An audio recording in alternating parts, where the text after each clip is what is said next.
میں جاتا دل دکھی میرا پر دکھی سارا جگ۔ تو پورا معاشرہ اس وقت اس اذیت سے، اس کڑن سے گزر رہا ہے کہ بیٹیاں جوان ہیں اور رشتے نہیں مل رہے، اور پھر اگر رشتے مل رہے ہیں تو بیٹے والوں کے نخرے ہی بڑے عجیب ہیں، اور پھر جس طرح وہ بیٹیوں کو، غریبوں کی بیٹیوں کو لونڈیاں بنا کے اپنے گھروں میں رکھتے ہیں، تو یہ ایک الگ درد کی اور دکھ کی کہانی ہے۔ میرے پاس لوگ آتے ہیں، دعا کیجئے، کاروبار نہیں ہے، معاشی بحران ہے، مالی پریشانیاں ہیں، بچے کے امتحان سر پہ ہیں، بہت سارے مسائل لے کر لوگ آتے ہیں، لیکن کوئی نہیں، لوگ حوصلے سے مصائب کا مقابلہ کرتے ہیں، کاٹتے ہیں۔ لیکن کچھ لوگ آتے ہیں دعا کے لیے تو بات کرتے ہی آنکھیں چھلکنے لگتی ہیں اور میرا دل بھی قابو میں نہیں رہتا۔ لوگ کہتے ہیں کہ حضرت دعا کرو، بیٹی سسرال میں دکھی ہے، اللہ سکھ دے دے۔ تو میں دعا بھی کرتا ہوں، لیکن میں تنہائی میں جا کے روتا ہوں کہ اس درد کا مداوع کیا ہے، اس دکھ کا علاج کیا ہے، اور معاشرہ تیزی سے اس تکلیف کی طرف بڑھ رہا ہے، اور طلاق کی شرح بھی جو ہے وہ بڑھتی چلی جا رہی ہے۔ میرے پاس ایک دن ایک صاحب آئے، ساتھ ان کی بیوی تھی، اور میں انہیں جانتا ہوں، عزت دار لوگ تھے۔ تو انہوں نے کہا کہ ہم آپ سے کوئی تنہائی میں بات کرنا چاہتے ہیں۔ تو ان کے اپنے عزیز تھے، بیٹیاں اس شخص کی زیادہ ہیں، اپنے عزیزوں میں شادی کر دی، تو اس وقت انہوں نے طے کر لیا کہ کوئی بات نہیں، ہم جہیز نہیں لیتے۔ لیکن وہ باپ بلک بلک کے مجھے کہہ رہا تھا کہ کتنے دنوں سے میری بیٹی گھر آ کے بیٹھی ہوئی ہے، اور وہ کہتے ہیں کہ اتنی دیر واپس نہ آنا جب تک تیرا جہیز پورا نہیں ہو جائے گا۔ میں کہتا ہوں کتنا صفاق معاشرہ ہو گیا ہے اور کتنے کٹھن حالات ہو گئے ہیں۔ تو جب معاشرہ اس کیفیت میں چلے جائے تو پھر انارکی پھیلتی ہے اور معاشرے پھر قائم نہیں رہتے۔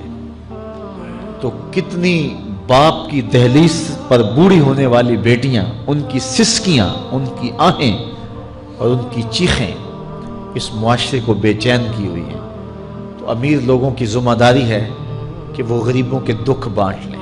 اللہ تعالیٰ ارشاد فرماتا ہے کہ فَقُّ رَقَبَةٍ او اطعام فی یوم ذی مسغبہ، کسی پھنسے ہوئے کی گردن چھڑانا یہ بڑی نیکی ہے۔ تو اس وقت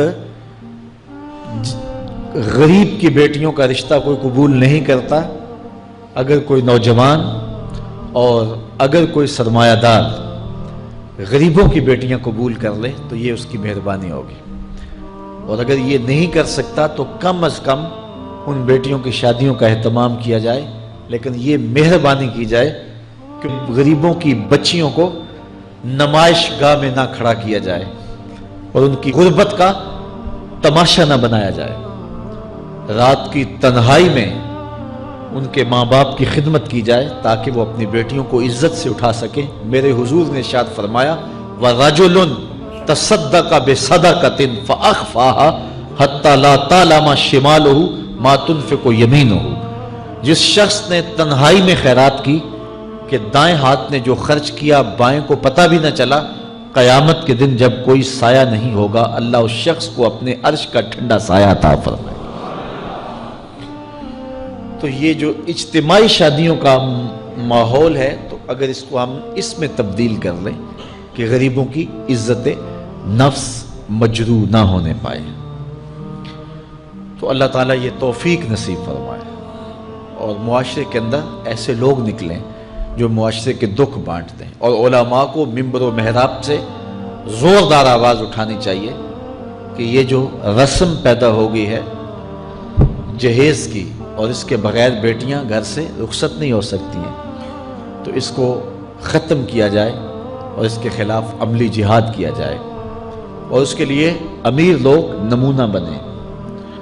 غریب لوگ تو نمونہ بن نہیں سکتے، مشکل ہے ان کے لیے، لیکن امیر لوگ اگر نمونہ بنیں تو وہ بن سکتے ہیں اور معاشرے کے اس ناسور کو ختم کیا جا سکتا ہے، اور غریبوں کی بیٹیاں عزت سے اپنے پیا گھر سدھار سکتی ہیں اور ان کو جو ہے ان کے ماں باپ کو تسکین کی اور چین کی نیند آ سکتی ہے۔ آج میں نے نکاح کے حوالے سے بہت ساری باتیں کرنی تھی، لیکن عنوان ادھر چلا گیا چونکہ یہ ایک سلگتا ہوا مسئلہ ہے اور ہمارے معاشرے کو کاٹ رہا ہے اور توڑ رہا ہے۔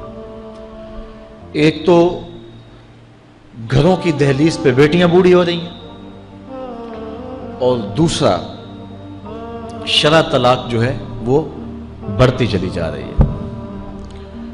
اس حوالے سے میں زیادہ لمبی گفتگو نہیں کرتا،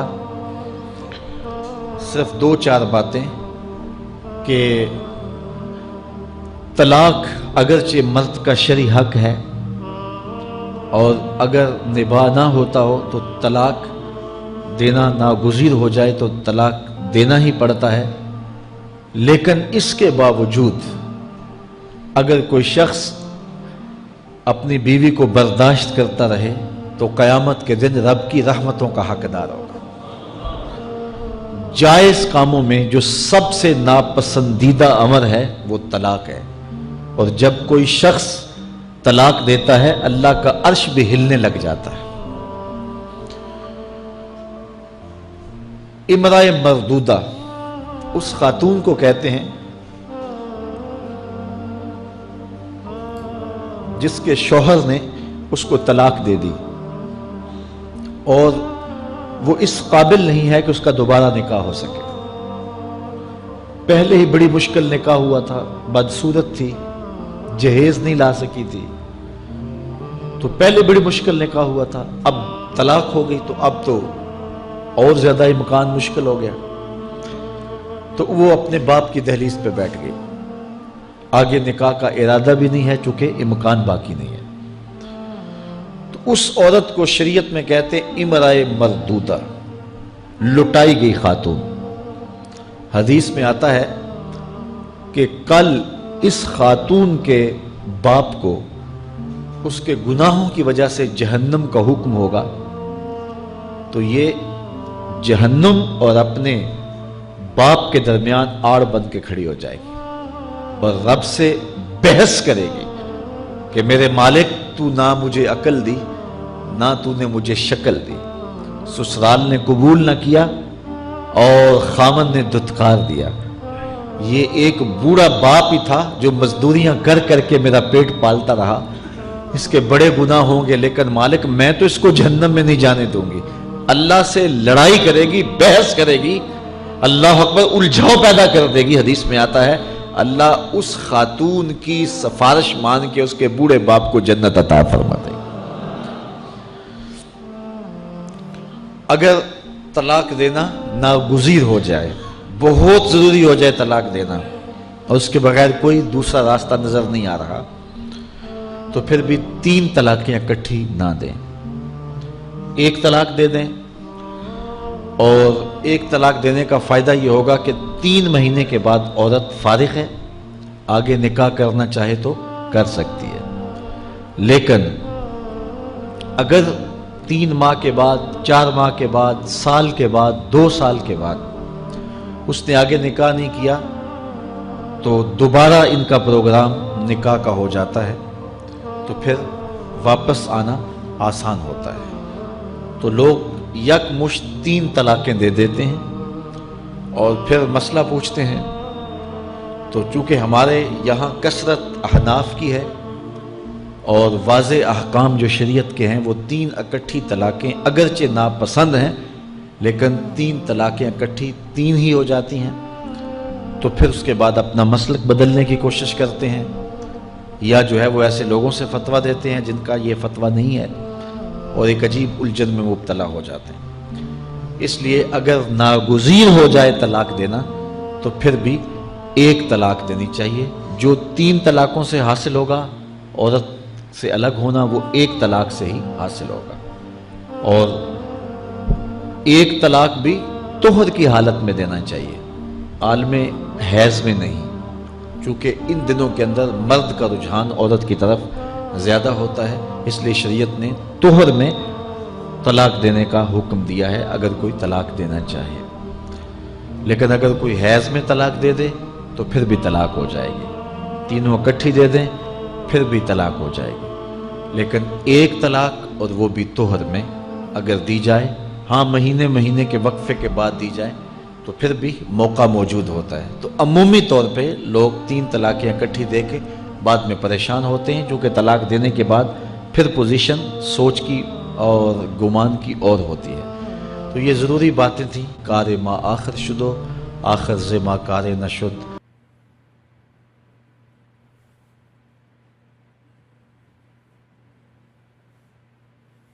ناظرین، آپ کو یہ تقریب کیسی لگی کمنٹ میں ضرور بتائیں، اور ہمارے یہ چینل کو سبسکرائب کریں، شیئر کریں۔ انشاءاللہ ایک اور ویڈیو لے کے حاضر ہوں گے انشاءاللہ۔ تب تک کے لیے ہمیں اجازت دیجیے۔ اللہ حافظ۔